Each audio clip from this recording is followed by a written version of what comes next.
Hello friends. आज मैं आपको एक्सप्लेन करने वाला हूँ सितारे ज़मीन पर मूवी की स्टोरी। मूवी की शुरुआत में हम देखते हैं एक चमकदार लाल रंग की कार रात की सुनसान सड़कों पर रफ्तार से दौड़ रही थी।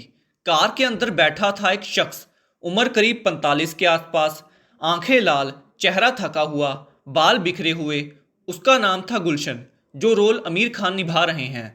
एक वक्त में देश का नाम रोशन करने वाला बास्केटबॉल खिलाड़ी आज अकेलेपन, गुस्से और शराब में डूबा हुआ था। उसके एक हाथ में स्टीयरिंग था और दूसरे हाथ में शराब की बोतल। कार में तेज म्यूजिक बज रहा था, लेकिन उसके चेहरे पर कोई भाव नहीं था। ना हंसी, ना दर्द, सिर्फ खालीपन। वो अचानक जोर से ब्रेक लगाता है और सामने एक बाइक वाला आ जाता है। कार फिसलती है, टायरों की चीखती आवाज हवा में गूंजती है और कार एक पोल से टकरा जाती है। कुछ लोग दौड़कर आते हैं, मोबाइल से वीडियो बनाने लगते हैं। गुलशन चुपचाप कार से उतरता है, जैसे कुछ हुआ ही ना हो। पुलिस आती है, जांच होती है और वही होता है जो होना था। मामला बनता है, केस चलता है। कुछ ही दिनों में उसे कोर्ट में पेश किया जाता है। वहां जज उसे सामने सख्त लहजे में कहता है, गुलशन सिंह, तुमने इस देश को कई मेडल दिए हैं, लेकिन आप कानून से ऊपर नहीं हो। इसलिए आपको ड्रिंक ड्राइव के अपराध में 90 दिन की समाज सेवा की सजा दी जाती है। आपको एक स्पेशल स्कूल के दिव्यांग बच्चों को बास्केटबॉल कोचिंग देनी होगी। गुलशन बिना कुछ कहे अदालत से निकल जाता है। चेहरे पर एक अजीब सा मिश्रण होता है, शर्म, गुस्सा और हैरानी का। 2 दिन बाद वो साधारण से स्कूल के गेट के सामने खड़ा होता है। बोर्ड पर लिखा होता है उड़ान, जहां सपनों को पंख मिलते हैं।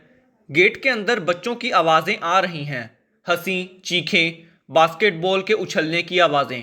गुलशन अंदर दाखिल होता है। स्कूल में घुसते ही उसकी मुलाकात होती है हेड मास्टरेस से। वो एक सौम्य लेकिन सशक्त महिला है, जिसकी आंखों में बच्चों के लिए ममता और अनुशासन दोनों हैं। वो गुलशन से कहती है, यहाँ आने वाले कोच सिर्फ पढ़ाते नहीं हैं, बदलते भी हैं और कई बार खुद भी बदल जाते हैं। गुलशन हल्की मुस्कुराहट देता है, लेकिन वो अभी भी इस सजा को एक बोझ मान रहा था। अगले दिन सुबह 9 बजे उसे स्पोर्ट्स हॉल में बुलाया जाता है। वहां उसके सामने खड़े होते हैं 10 बच्चे, हर चेहरा अनोखा, हर आंखों में एक अलग कहानी। सबसे पहले आता है राजू, जो रोल ऋषभ जैन निभा रहे हैं। लगभग 16 साल का लड़का, आंखों में चिंगारी, चेहरे पर आत्मविश्वास और अंदाज थोड़ा अक्खड़। वो गुलशन को सीधा पूछता है, आपने कितने मैच हारे हैं? गुलशन जवाब देता है, कम ही, लेकिन जो जीते हैं वो यादगार हैं। राजू मुस्कुराता है, फिर आप हमसे क्या सीखने आए हो? फिर आता है बंटू, जो रोल वेदांत शर्मा निभा रहे हैं। दुबला पतला, थोड़ा घबराया हुआ, पर आंखों में गहराई। वो चुपचाप अपनी जगह पर खड़ा रहता है, पर उसका ध्यान हर चीज पर होता है। गुड्डू, जो रोल गोपी कृष्ण वर्मा निभा रहे हैं, थोड़ा भारी शरीर पर बात करने में फुर्तीला, हर बात में तर्क करता है, कभी कभी अड़ियल भी बन जाता है। जैसे ही गुलशन एक लाइन बोलता है, गुड्डू सवाल करता है, कोच साहब, आपने कभी हमारी तरह खेला है? लोटस, जो रोल आयुष बंसाली निभा रहे हैं, शांत, बेहद गंभीर, खेल में गहराई से रुचि रखने वाला। उसकी चाल में आत्मविश्वास है, लेकिन वो ज्यादा बोलता नहीं। सुनील गुप्ता, जो रोल आशीष पेंदेसर निभा रहे हैं, पूरी टीम में सबसे अनुशासित, हमेशा वक्त पर हर चीज व्यवस्थित करने वाला। उसे अगर टाइम से 5 मिनट भी लेट कर दिया जाए तो उसका मूड खराब हो जाता है। बड़ी अच्छी बात है। करीम कुशोरी, जो रोल संवित देसाई निभा रहे हैं, ड्रामा का दीवाना है। कोर्ट पर भी हर चाल में नाटक जैसा जोश होता है उसमें। जब पहली बार गुलशन उसे खेलते देखता है, वो हर शॉट मारने वक्त चिल्लाता है, ये रही मेरी परफॉर्मेंस। इसके अलावा शर्मा जी, गोलू खान और हरगोविंद भी इस मूवी के मुख्य किरदार हैं। गुलशन पहली ही मीटिंग में सोचता है, इन्हें मैं क्या सिखाऊंगा, ये तो खुद मुझे सिखाने आए हैं। लेकिन वो खुद को संभालता है और कहता है, 90 दिन है, बस वक्त काटना है। अगले कुछ दिनों में वो बच्चों को सिखाने की कोशिश करता है, लेकिन कोई उसकी बातों को गंभीरता से नहीं लेता। उन्हें लगता है कि गुलशन यहाँ मन से नहीं, मजबूरी में है। राजू एक दिन सीधे कह देता है, आपका मन नहीं है तो मत सिखाइए, हम खुद खेल लेंगे। एक शाम गुलशन स्कूल के हॉल से गुजर रहा होता है। तभी वो देखता है कि करीम अकेले स्टेज पर खड़ा है और किसी नाटक का डायलॉग बोल रहा है, पूरी ऊर्जा, पूरी सच्चाई से। उस सीन को देखकर गुलशन के चेहरे पर कुछ पिघलाव आता है। पहली बार वो इन बच्चों की दुनिया को गंभीरता से देखता है। वो अगली सुबह से एक नया तरीका अपनाता है। वो हर बच्चे के लिए अलग प्लान बनाता है। बंटू को आत्मविश्वास दिलाता है, शर्मा जी को गुप्त एक्टिविटी में लाता है, गोलू को टीम का लीडर बनाने की कोशिश करता है और सुनील को टीम का टाइम मैनेजर की भूमिका देता है। अब माहौल बदलने लगता है। बच्चे गुलशन को सिर्फ कोच नहीं, दोस्त मानने लगे हैं। और गुलशन अब सिर्फ कोच नहीं रहा, वो खुद भी एक छात्र बन रहा है। इन बच्चों से जिंदगी का असली मतलब सीखने लगा है। गुलशन अब हर सुबह तय वक्त पर कोर्ट में पहुंचता है। हाथ में एक डायरी होती है जिसमें उसने हर बच्चे की ताकत और कमजोरी नोट की होती है। वो अब बच्चों को महज सिखा नहीं रहा बल्कि समझ भी रहा है। उसका लहजा बदल चुका है। आवाज में अब हुक्म नहीं, समझ साझेदारी है। पहले दिन जब वो सिर्फ सीटी बजाता था, अब वो हंसता है, तालियां बजाता है और सबसे बढ़कर बच्चों को खुद पर विश्वास करना सिखाता है। राजू अब गुलशन को घूरता नहीं बल्कि उसकी तरफ उम्मीद से देखता है। एक बार अभ्यास के दौरान जब राजू 3 बार बॉल मिस कर देता है तो गुलशन उसके कंधे पर हाथ रखता है और कहता है, शॉट मिस करने से कोई खिलाड़ी छोटा नहीं होता, कोशिश छोड़ने से होता है। उस पर राजू की आंखों में कुछ टूटता है और कुछ जुड़ता भी है। बंटू जो पहले अभ्यास के नाम से थरथराने लगता था, अब हर दिन कुछ नया सीखने को तैयार हो रहता है। एक दिन अभ्यास के बाद गुलशन उसे अकेले बुलाता है और कहता है, डर तो सबको लगता है, बहादुर वही है जो डर के बावजूद आगे बढ़ता है। बंटू बिना कुछ कहे सिर हिलाता है और पहली बार अगली सुबह बिना हिचकिचाए कोर्ट में आता है। गुड्डू जो हर बात में बहस करता था, अब भी सवाल करता है, लेकिन अब वो सवाल जिज्ञासा से आते हैं, तानों से नहीं। गुलशन उसे एक बात कहता है, तेरे सवाल में अगर जुनून है तो जवाब तेरे खेल में मिलेगा। गुड्डू अब कोर्ट पर शांति से खेलता है और जब एक दिन वो पहली बार बॉल लेकर 3 खिलाड़ियों को चकमा देकर गोल करता है तो पूरे कोर्ट में तालियां बजती हैं। लोटस जो चुपचाप अपने काम से मतलब रखता था, अब बास्केटबॉल में अपनी असली ताकत दिखाने लगा है। उसकी तेजी, उसका टाइमिंग, सब कुछ अद्भुत है। गुलशन अब उसे टीम की रीढ़ की हड्डी कहता है और लोटस बिना कुछ कहे बस मुस्कुरा देता है। सुनील गुप्ता की घड़ी अब सिर्फ समय नहीं बताती, वो अब पूरी टीम की गति और अनुशासन को संचालित करती है। अगर कोई देर करता है तो सुनील उसे नोट करता है, समझाता है, टीम है तो सब साथ हैं, कोई आगे नहीं, कोई पीछे नहीं। उसकी परिपक्वता देखकर गुलशन कहता है, तू तो मेरा असिस्टेंट कोच बन गया रे। करीम कुरैशी अब हर शॉट को थिएटर नहीं, खेल समझता है, लेकिन उसकी एक्सप्रेशन अब भी उतनी ही दिल से आती है। जब वो 3 पॉइंटर मारता है तो बॉल छोड़ने से पहले कहता है, ये रहा मेरा क्लाइमैक्स। और अब बॉल सीधी जाल में जाती है। पूरी टीम तालियां बजाती है और गुलशन भी हंसता है।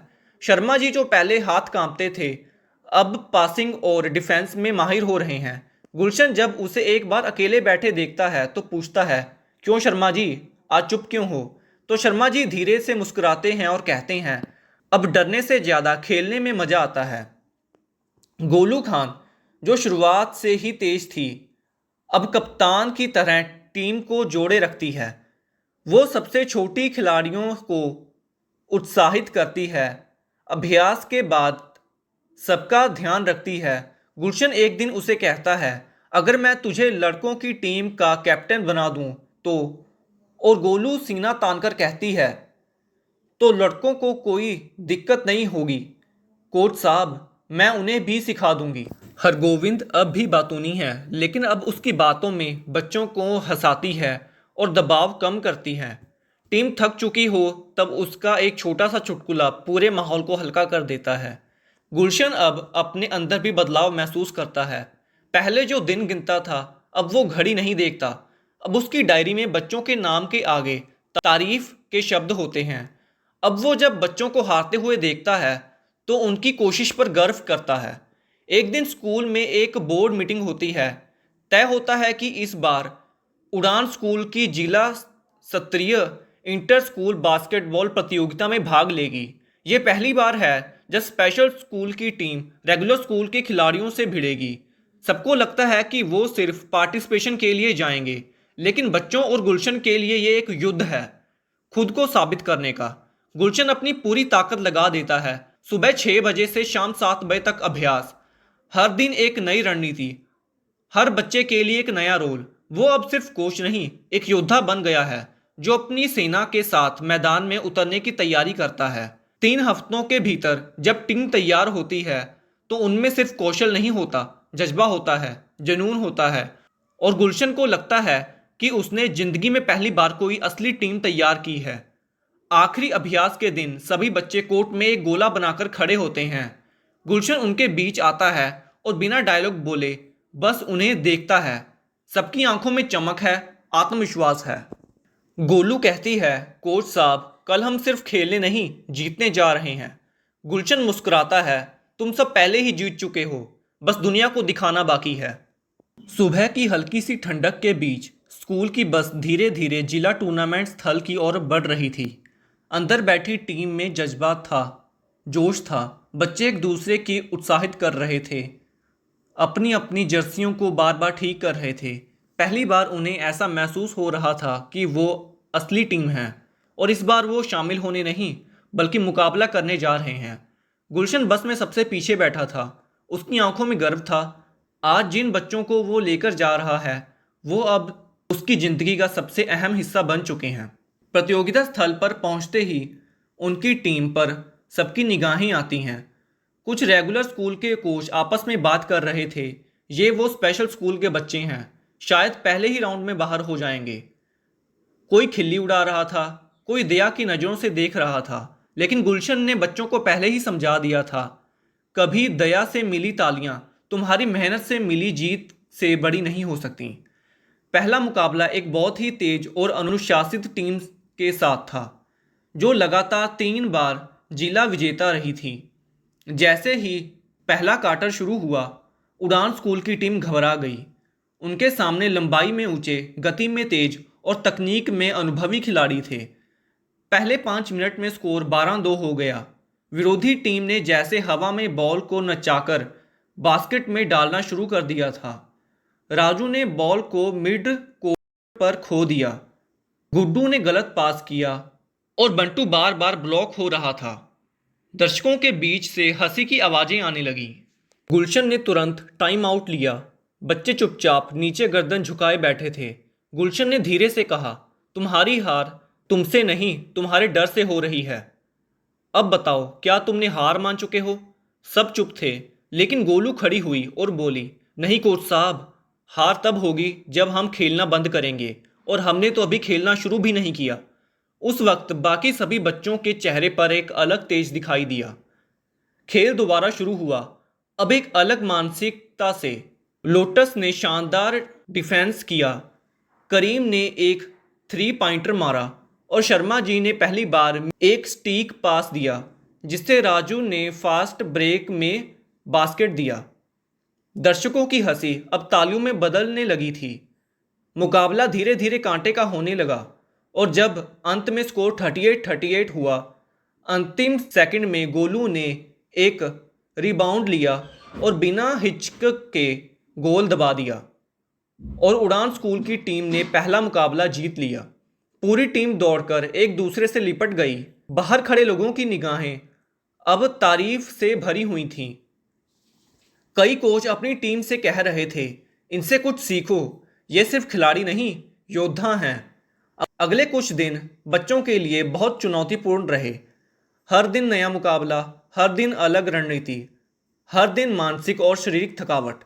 लेकिन टीम अब ऐसी बन चुकी थी जो एक दूसरे को उठाती थी, गिरने नहीं देती थी। सुनील ने टीम शेड्यूल को बखूबी संभाला और हरगोविंद की हंसी सबका तनाव दूर कर देती थी। एक दिन की बात है, मुकाबले से ठीक पहले बंटू को उसके घर से खबर आती है कि उसकी मां को हॉस्पिटल में भर्ती किया गया है। वो टूट जाता है। गुलशन उसे एक कोने में जाकर समझाता है, आज अगर तू मैदान से पीछे हट गया तो तेरी मां तुझसे लड़ने की उम्मीद छोड़ देगी। जा खेल और जीता हुआ स्कोर मां को बताना। बंटू उस दिन मैदान में ऐसा खेलता है कि विरोधी टीम के खिलाड़ी भी तालियां बजाने लगते हैं। अब तक उड़ान स्कूल की टीम से हर कोई प्रभावित हो चुका है। वो सेमीफाइनल तक पहुंच चुके थे, लेकिन सेमीफाइनल के पहले ही दिन एक बड़ा झटका लगता है।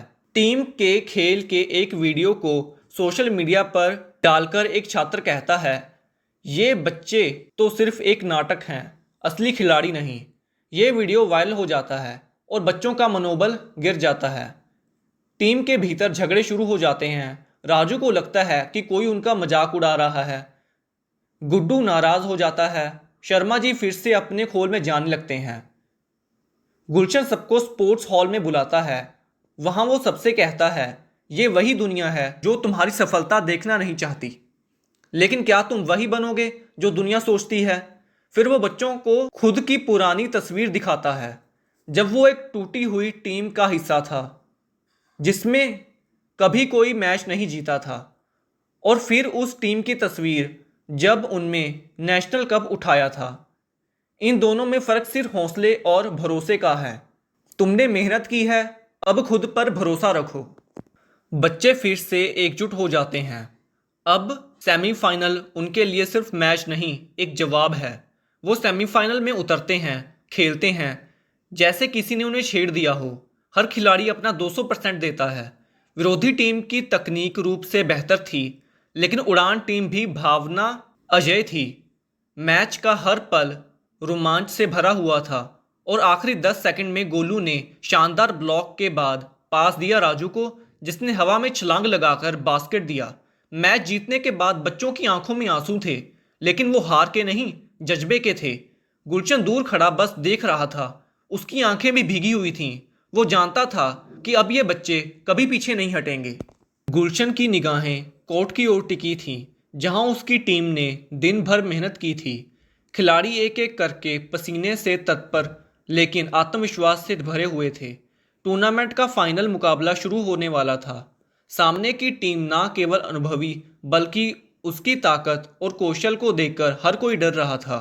गुलशन ने बच्चों को एक बार फिर से इकट्ठा किया और कहा, आज तुम सिर्फ मैच नहीं लड़ोगे बल्कि अपनी कहानी लिखोगे। याद रखना, जीत या हार से ज़्यादा जरूरी है तुम्हारा जज्बा। मुकाबला शुरू होता है। बॉल कोर्ट के एक छोर से दूसरे छोर तक तेजी से जाती है। गोलू ने अपनी फुर्ती दिखाई और राजू ने शानदार पास दिया और बंटू ने डिफेंस को मात दी। हर खिलाड़ी ने अपनी पूरी ताकत झोंक दी। विरोधी टीम के खिलाड़ी भी चौंक गए थे।